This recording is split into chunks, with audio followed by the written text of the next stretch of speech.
Sementara itu, Saudara Ketua DPR RI Puan Maharani dalam pidato pengantar di sidang bersama DPR dan DPD RI 2025 menyinggung munculnya fenomena kritik kreatif. Beberapa di antaranya seperti sebutan negara Konoha hingga munculnya bendera One Piece. Puan sebut saat ini rakyat hadir menyampaikan aspirasi dan keresahan dalam berbagai bentuk kreatif. Puan Maharani menyinggung soal munculnya fenomena kabur aja dulu, Indonesia gelap, negara Konoha hingga pengibaran bendera anime One Piece di ruang digital. Puan bilang demokrasi tak terhenti di bilik suara saja, tetapi disampaikan dengan kreatif. Menurut Puan, kebijaksanaan pemerintah diperlukan untuk mendengar dan memahami suara rakyat. Yang saya hormati Ibu Haja Soraya Hamzahas.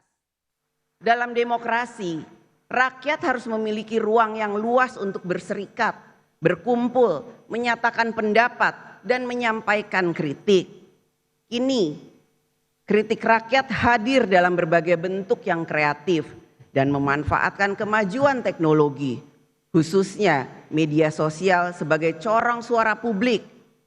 Ungkapan tersebut dapat berupa kalimat singkat seperti kabur saja dulu, sindiran tajam, Indonesia gelap, lelucon politik, negara Konoha, hingga simbol-simbol baru seperti bendera One Piece dan banyak lagi yang menyebar luas di ruang digital.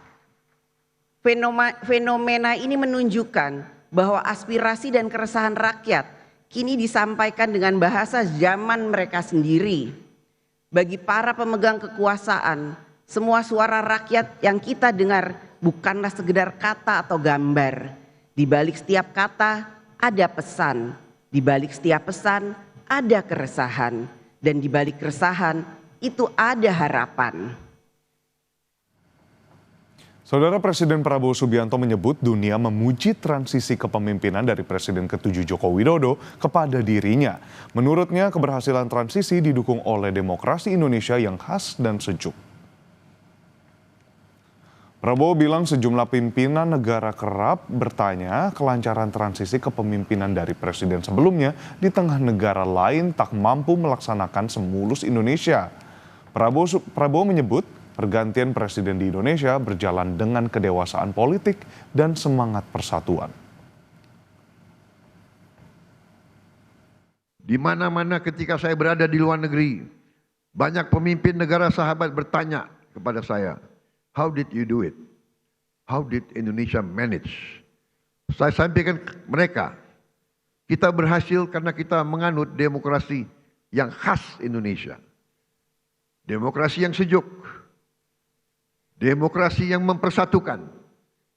Bukan demokrasi yang saling gontok-gontokan. Saling menjatuhkan. Saling maki-memaki.